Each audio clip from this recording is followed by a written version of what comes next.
Hello, and welcome to this episode of Portals Podcast, an extension of the Emergence Creative Space. This is part 2 of a 3-part conversation I had recently with Lisa Adams.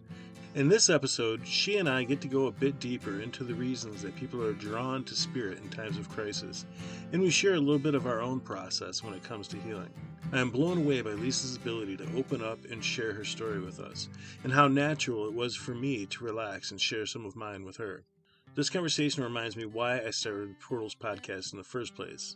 We covered a lot in a short amount of time, and as you're about to see, we touch on some pretty important topics. Thank you so much for being here. If you like what you hear in this podcast, you can find the entire library of Portals Podcast at www.emergencecreativespace.com. Also, you can find a lot more about what Lisa has going on at www.therenegademystic.com. Without any further ado, part 2 of my conversation with Lisa Adams. All right, let's get inspired.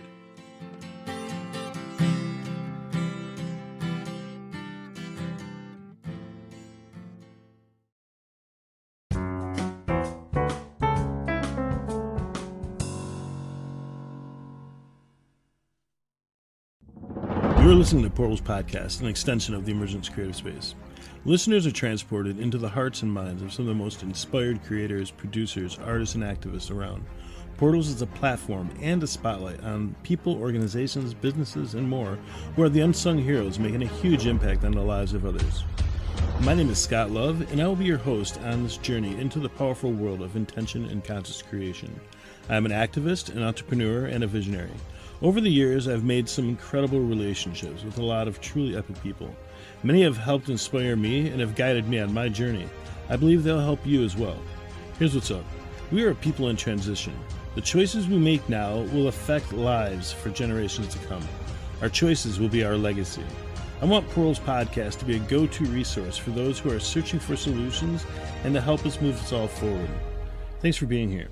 All right, let's get inspired.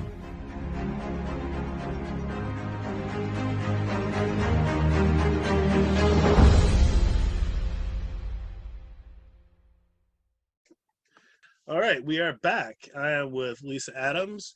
She is a teacher, a workshop facilitator, a healer, pagan. Would you tell me in your words what it is to be pagan?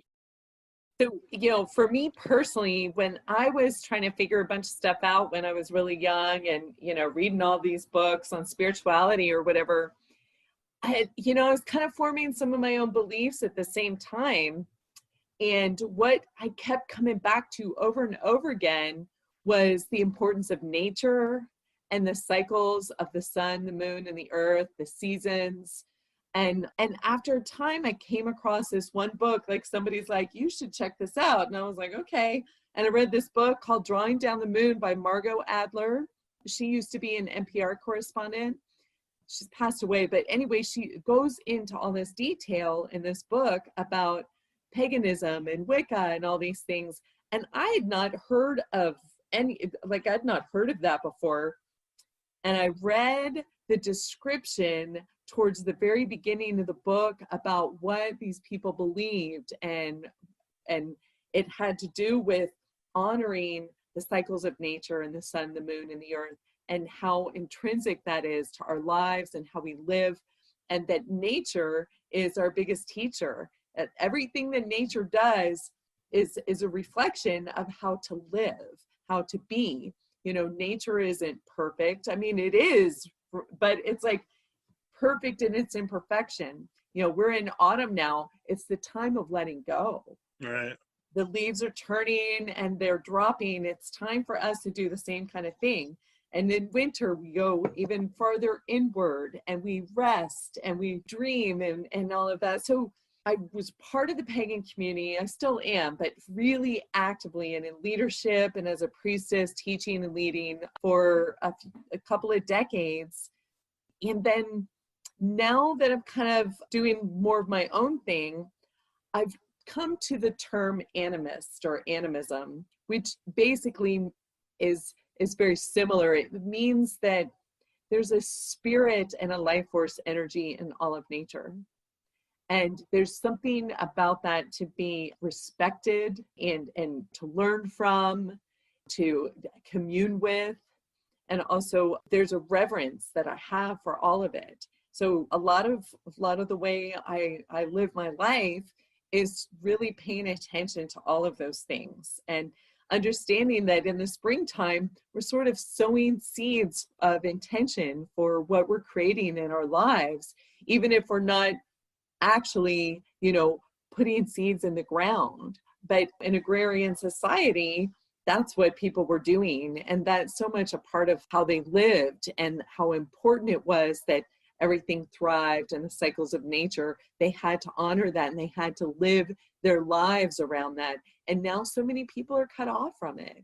Like most people wouldn't know what phase the moon is in right now, or even what sign the moon is in right now. And you better believe I know. And not only do I know, I can feel it in my body because I pay attention. It's after cycles, after many cycles, you recognize these things. But like anything else, it takes practice. I mean, yeah, our bodies are in tune. Like I can definitely feel when a full moon is coming, and I can feel the fullness of it. And I can definitely feel when a new moon is coming and how things are opening up.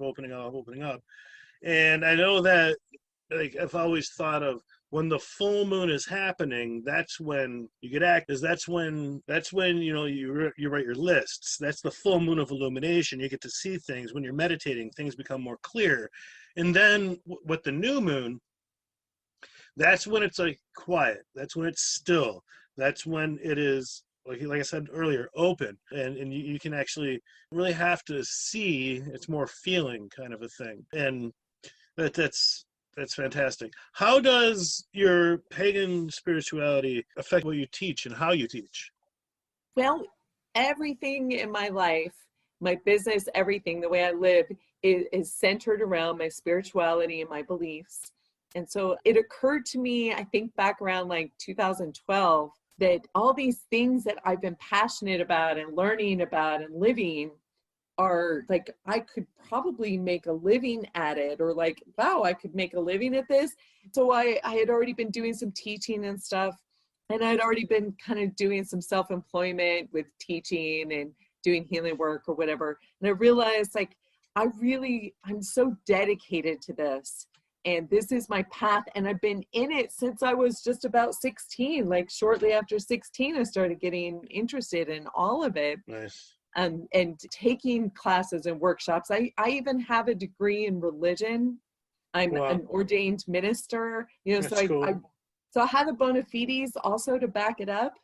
A few years ago, it was like 5 or 6 years ago, it occurred to me that the things that most pagans do and celebrate and honor and practice, that everybody needs those things. Because people are cut off from it. And I started getting this really strong sort of internal drive towards stepping out of the comfort of that community, that close-knit community, and bringing magic and ritual and animism and that understanding, the spiritual understanding, bringing that out to more people, more mainstream, or people that were spiritual but didn't necessarily know what they believed. Right. And I don't proselytize. I just, I teach tools, and I offer ways of seeing things. And like this weekend, I'm teaching a day-long workshop on ritual and sacred ceremony, because those are tools for healing. They're tools for making or honoring shifts in your life. It's a way that you kind of broadcast your intentions to the universe and get the universe on board with helping you. Very nice. What did you say the name of the workshops were? So the workshop I'm teaching this weekend is Sacred Ceremony and Ritual 101. I have a lot of different offerings and things that I teach. And so what I'm actually up to, and part of what COVID has afforded me the opportunity and the insights for, is I'm creating a membership site, therenegademystic.com, with different tiers of membership for people that are interested in astrology and readings and ritual, for people that want to deep dive into all the mystical stuff. I have come to realize, like what I was saying earlier, like I don't follow the rules of society. It's not like I'm out there breaking the law, but I just, I'm not following the same grooves and paths. And part of the way that I do that is by using the technology of ancient esoteric wisdom. Okay. So that includes astrology and tarot and ritual and animism, and could even be things like the Kabbalah. And I've always been really into Hinduism and the Hindu pantheon and yoga and teaching all of that too, meditation. Here's what's amazing is that I've touched a lot of these different paths. I've always been really fascinated with spirit, going back to when I was a little kid, and a lot of really awesome occurrences that happened and experiences I had kind of coincided with these bad things would happen to me. It was like it was weird. It was like in clusters. It was like something traumatic would happen, and then spirit would present itself in these really cool ways. Although I was young, I didn't know it was spirit presenting itself. It was ideas or thoughts or concepts that I had, that when I grew up and I started talking with other people, found that they also had this same kind of experience. You know, I rebelled against Christianity when I was real young. I think what it wasn't the concepts of Christianity, it was the people that I was rebelling against. You know, the way they acted and the way they treated people within their own church. And I recognized it. Like my mom used to send me to Sunday school, I think just to get me out of her hair, and I went to this Baptist church. And even then, and again, I wouldn't have known the language, but they were pretentious against people in their own church. I'm more spiritual than you, and I'm more connected to God. It was like this fucking contest of who could be the most closest to God and who can demonstrate that and who can say the right words. And then I knew damn well that they didn't talk like that when they were in their house. And when I went over to hang out at my friend's house, Dad wasn't talking like that. So it was just really, really clear to me.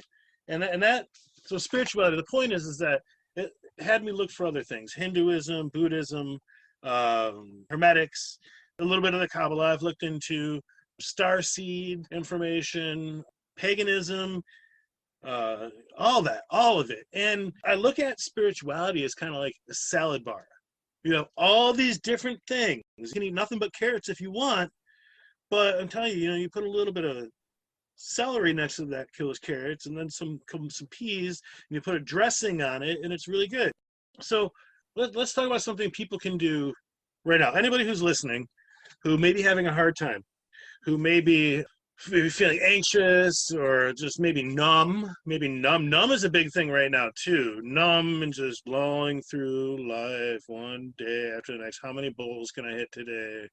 Whatever it is they're using for these coping mechanisms that are not healthy. That ceremony and ritual that really triggered me, because I think a lot of people may be missing ceremony and ritual in their life right now.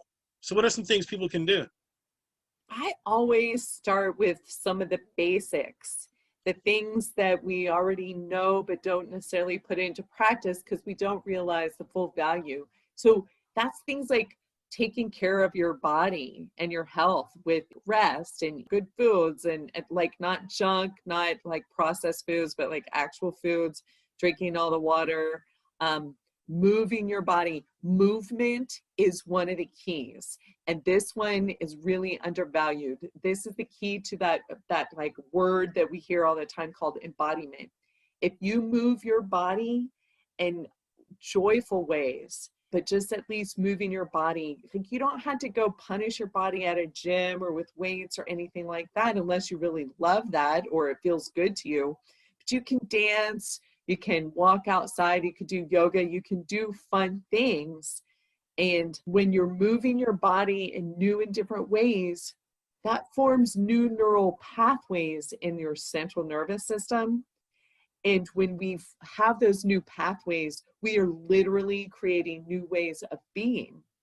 And the other aspect of that that's profound is that if we move our bodies more, the trapped, stuck like energy and emotions and things that we haven't dealt with, they come loose and they have the chance to move kind of up and out and through us.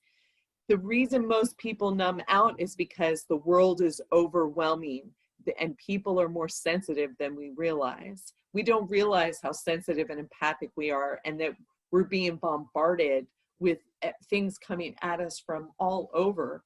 And so many of us have a history of trauma and or abuse.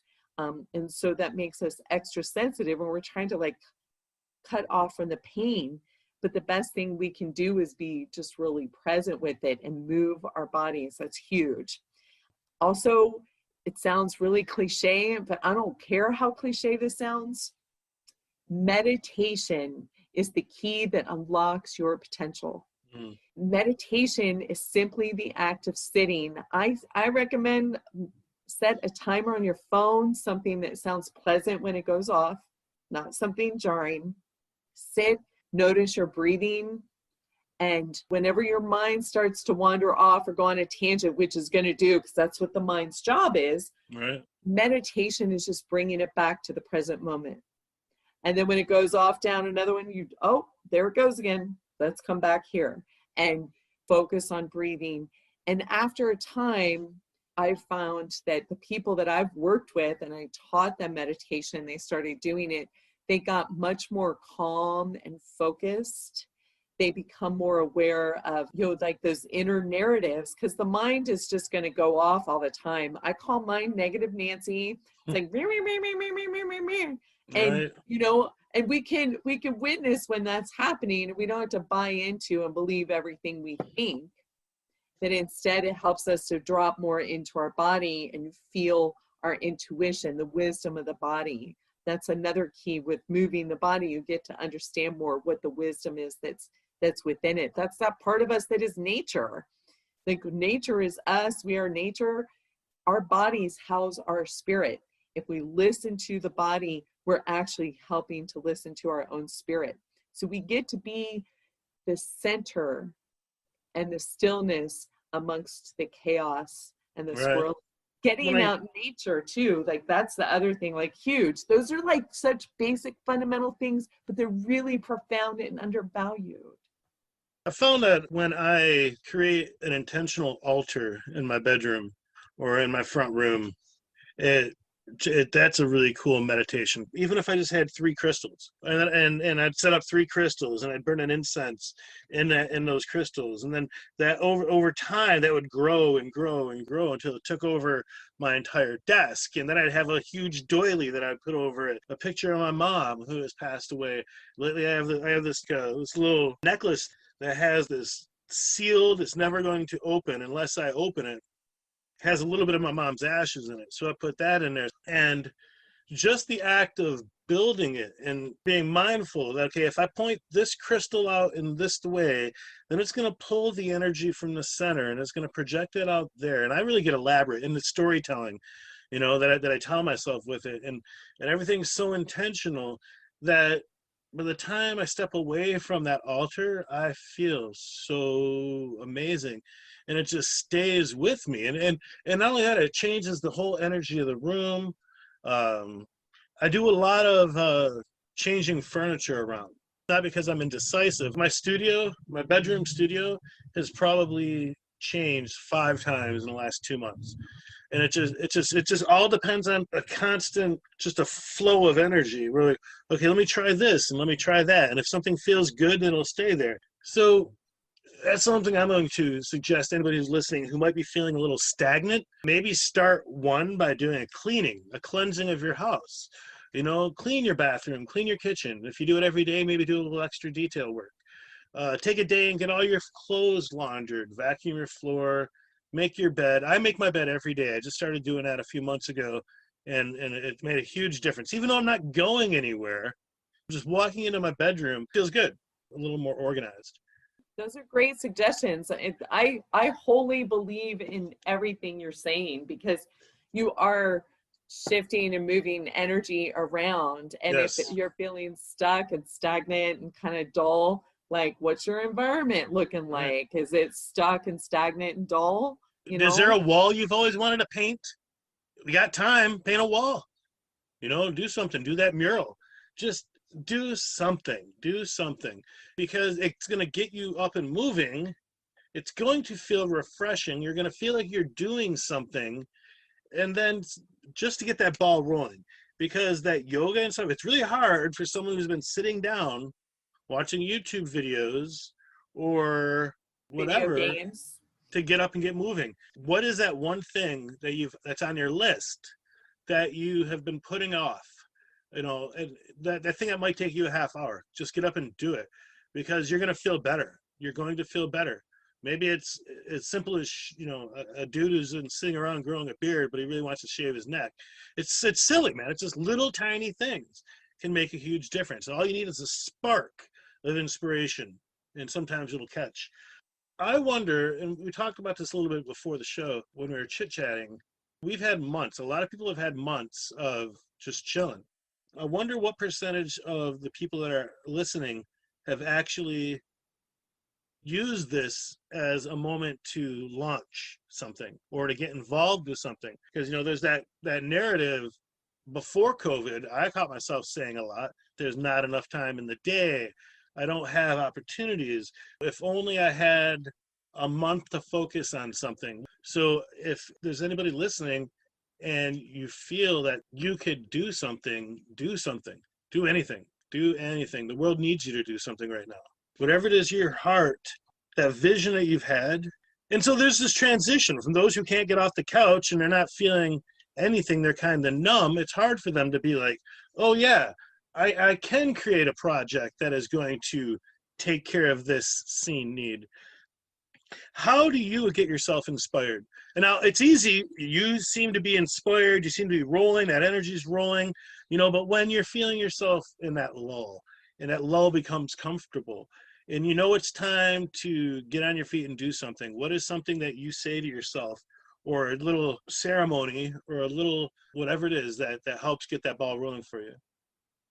I definitely get in those lulls myself. So I'm not immune to that, but I do feel like I have tools and things that work for me. And so honestly, I keep my home is a temple. It's a dedicated space. So I keep my home really clean and organized, and it's full of altars everywhere. And I have a healing studio and everything. Even though it's like clean and organized, I can tell if I haven't vacuumed in a couple of days or something. And so I'll open the windows and vacuum and kind of straighten and organize a little bit more, and go through maybe with sage or something and light the sage and do the smoke clearing of the space and neutralize the energy, move the energy around. So that's one of the things that I do pretty regularly. I call that just good psychic hygiene, because we've got to really take care of ourselves. I like that. Yeah, we've got to take care of ourselves on an energetic level. So energy hygiene, psychic hygiene, very important. The thing that works the best for me, hands down, every time, is just being out in nature.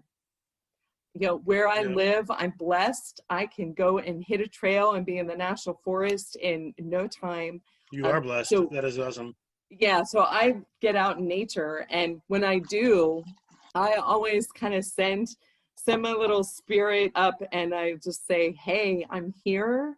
I love you. Thank you. I want to commune. I'm open to any messages or beauty you want to show me, and here I am. What I have found at every turn is if we reach out to nature and we want to connect, nature's going to reach right back and say hi. It's going to show up for us. And it's not to be taken lightly, to see a deer, people just think, oh, deer, whatever, Right. No, that's always meaningful and poignant. I've had so many significant encounters with wildlife that people don't get to see those things necessarily or even pay attention.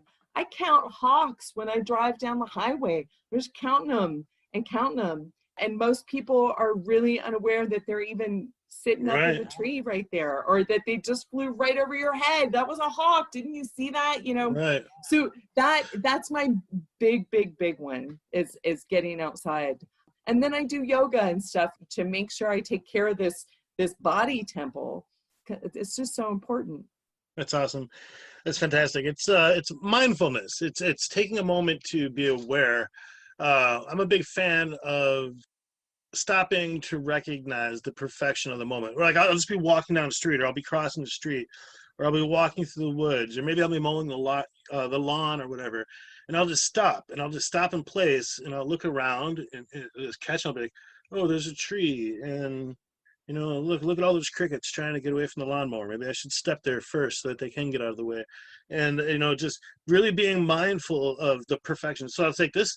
What I do is I take a deep breath. I close my eyes, take a deep breath, and I'm like, okay, this is a perfect moment. No matter what else is going on, this is a perfect moment. And it's, again, getting out of myself and being like, even if I'm in turmoil, the world is still perfect.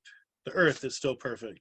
How does what we've been talking about tie into the workshops and the teachings that you do? And where could somebody find more information?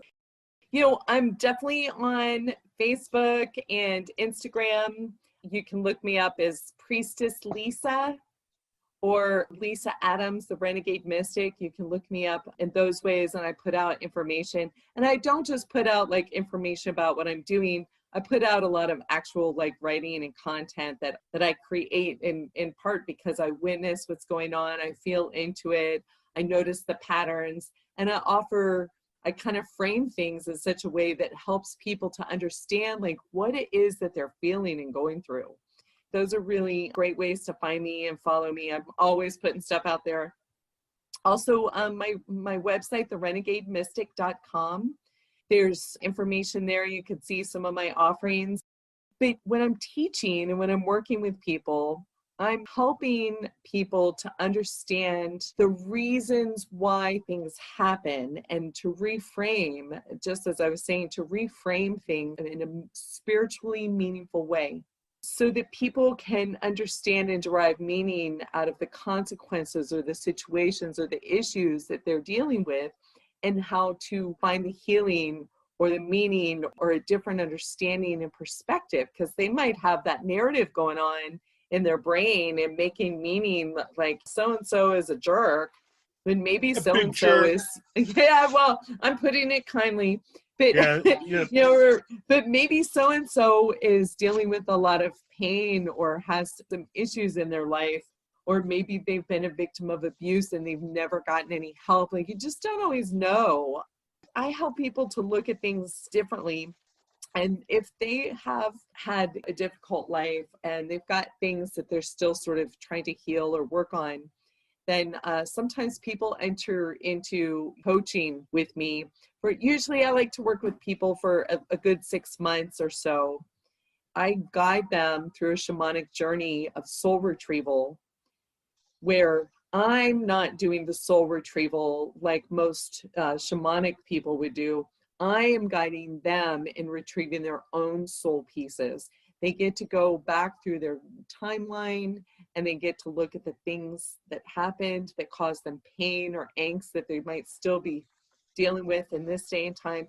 They get to look at it from a different perspective. They might get to edit whatever the situation was that caused them. Rewrite the script.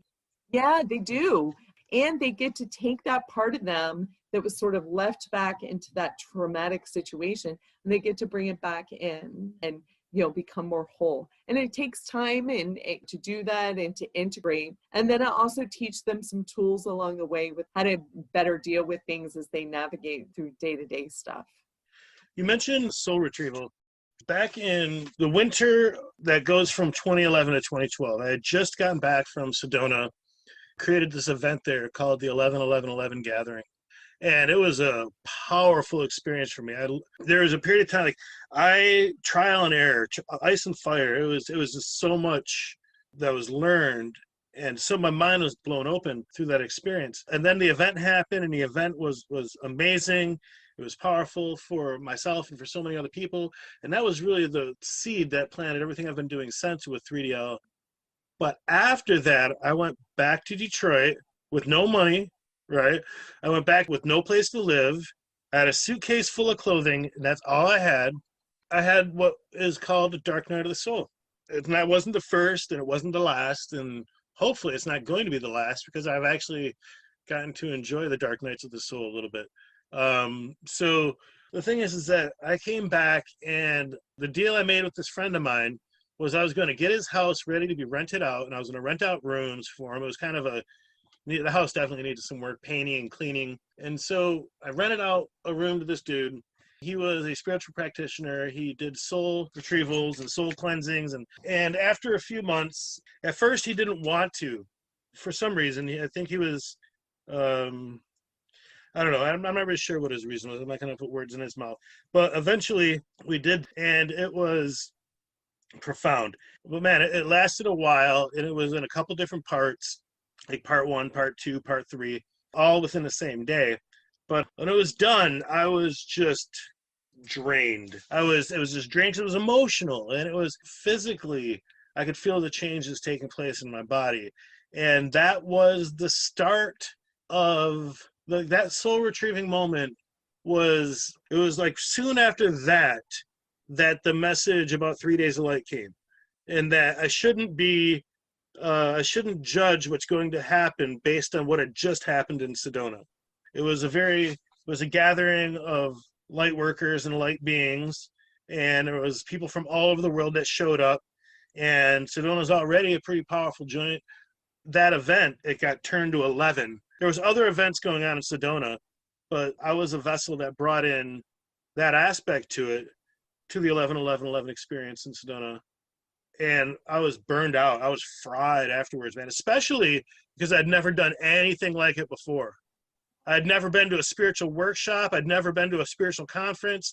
I was just sitting at home chopping wood. I got done chopping wood. I saw this giant flash of light. I felt something come into my space. I communed with whatever this was.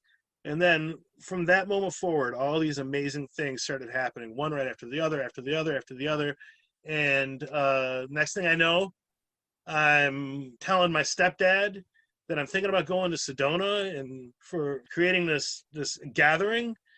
And he's like, all right, how much money do you have saved? I was like, nothing. So he gave me $500. And yeah, right? Fuck yeah. He's a good dude, man. So next thing I know, I'm in Sedona, and the house, check this out. This is what I'm talking about. I had no idea. I didn't even know anybody in Sedona. And I arrived there, and the lady who picked me up and her husband, Wing and Lori, who are brilliant, blessed, beautiful beings, in their front room was a giant fireplace, and the entire fireplace was made of rose quartz. And that community there took me in and introduced, like, crash course in spirituality. I lived at a temple for about 2.5 months leading up to the 11-11-11 gathering. And that community embraced me and helped me see all these different things. And it was like ETs and energies and all these really fantastic things that, I'd read books about, but it was like boom. So yeah, man, after that crashed hard. The soul retrieval really, because it wasn't all light, man. There was a lot of dark shit coming at me.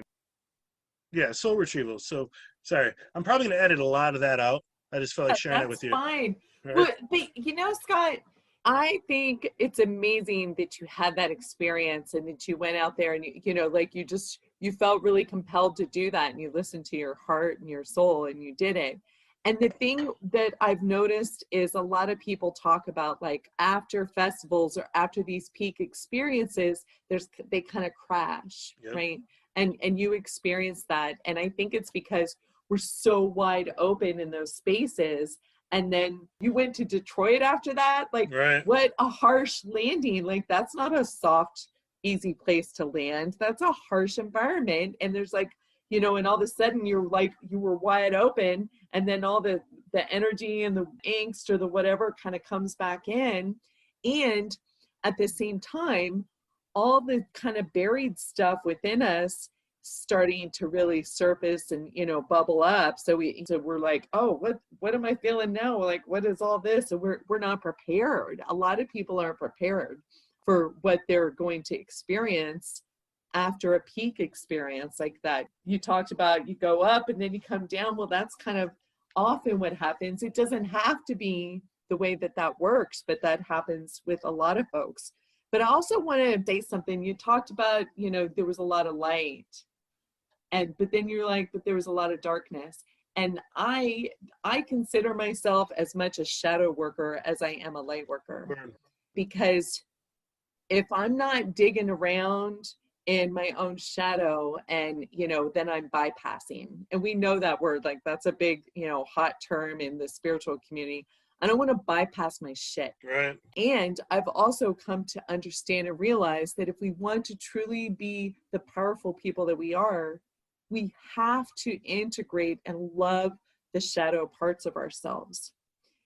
That's where the power lies. And when you get beneath the wounds that we carry, that you carry, that we all carry inside, I got mine, you got yours, right?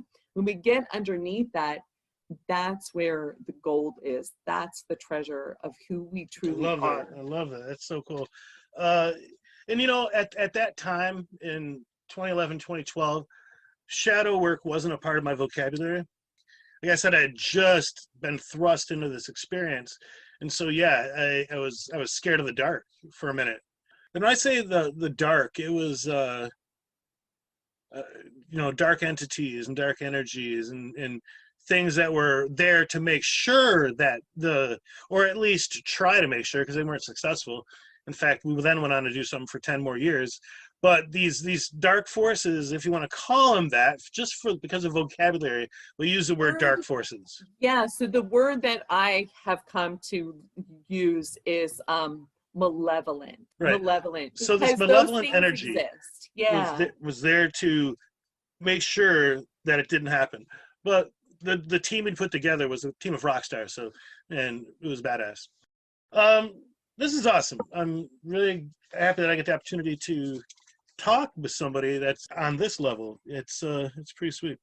Yeah, and even like dark nights of the soul, sometimes when we're going through a really long, big, deep, like you're in it, and sometimes it takes years, that I've come to term as like a shamanic death or shamanic ego death, because it's like you're going from one version of yourself into a completely different one, and in between you lose everything that you had or were or did, often a lot of the people, your work, your home, whatever, and you just are in this whole different reality after that.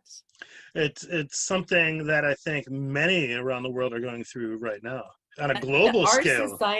Our society is in the throes of that death right now, and as a result of whatever happens on that macrocosm, there's the microcosmic, like personal experience of that too. So we're having to also reimagine or consider, like, well, if those structures aren't in place, and they need to be blown the fuck up as far as I'm concerned. We need to establish new foundations and structures and systems to support a benevolent world that's compassionate and sustainable and in alignment with the earth. Of course, I'm nature girl over here. Right. So yeah, but also so that people are taken care of. Please, can we put an end to some violence? It's gotten out of hand. The divisiveness, everything. So people are scared. They don't realize on the larger, broader spiritual context that that's what's happening, but that's what's happening. Yeah. It's a cleansing, a giant cleansing. And sometimes that can be a little painful. All right. I think we're going to take another little break here and come back. We'll talk about some more big picture things and hopes that we have for humanity. Get a little bit more into if somebody wanted to reach out to you as a potential client, they wanted to call on you, how they could do that and what they would expect. That sounds great. All right, so that just about does it for this episode of Portals Podcast. If you appreciated this conversation with Lisa, please go back and check out the first part of this 3-part series. The third part will be released in the next couple days, and you can find that anywhere you find Portals Podcasts. If you're interested in helping support Emergence Creative Space or Portals Podcast, please check out www.patreon.com/Emergence Creative Space. Or you can become a contributing member at emergencecreativespace.com. All right, thank you so much for being here. And I look forward to sharing more with you very soon. All right, let's get inspired.